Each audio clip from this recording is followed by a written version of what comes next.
क्या आप जानते हैं, भगवान विष्णु को एक स्त्री ने ऐसा श्राप दिया था जिसकी वजह से उनके हर अवतार का प्रेम अधूरा रह गया।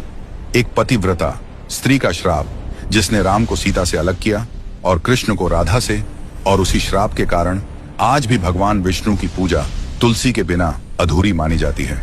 रुकिए, क्योंकि यह कहानी सिर्फ श्राप की नहीं, यह एक स्त्री के टूटे विश्वास, दर्द और दिव्य शक्ति की कहानी है। सृष्टि का समय था, असुरों का अत्याचार बढ़ चुका था। उनमें सबसे शक्तिशाली था जलंधर। जलंधर को अजय बनाती थी उसकी पत्नी वृंदा की पतिव्रता शक्ति। वृंदा का तप, उसकी अटूट श्रद्धा उसके पति के चारों ओर एक दिव्य कवच बनाकर खड़ी थी। देवता युद्ध में हारने लगे, स्वर्ग डगमगाने लगा। तब सभी देवता पहुंचे भगवान विष्णु के पास। भगवान जानते थे, जब तक वृंदा की पतिव्रता भंग नहीं होगी, जलंधर का अंत संभव नहीं। धर्म की रक्षा के लिए उन्होंने एक कठोर निर्णय लिया। उन्होंने जलंधर का रूप धारण किया और वृंदा के सामने प्रकट हुए। वृंदा ने अपने पति को सामने देखा और उसी क्षण उसका तप टूट गया।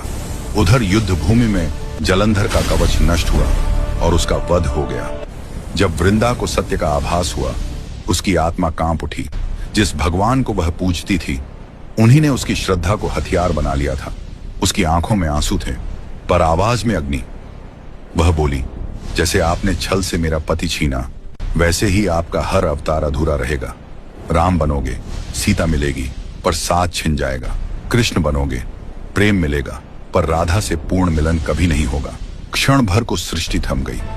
भगवान विष्णु, जिनके सामने ब्रह्मांड नतमस्तक होता है, आज स्वयं झुक गए।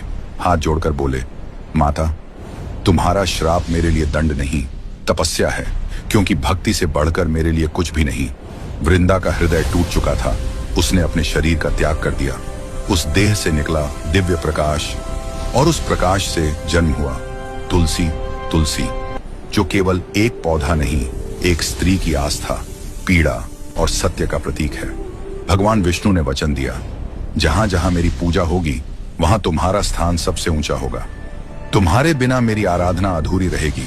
इसीलिए आज भी भगवान विष्णु की पूजा तुलसी के बिना पूर्ण नहीं मानी जाती। और शायद इसीलिए उनके हर अवतार में प्रेम तो मिला, पर पूर्ण मिलन नहीं। तो कमेंट में लिखिए, जय मां तुलसी।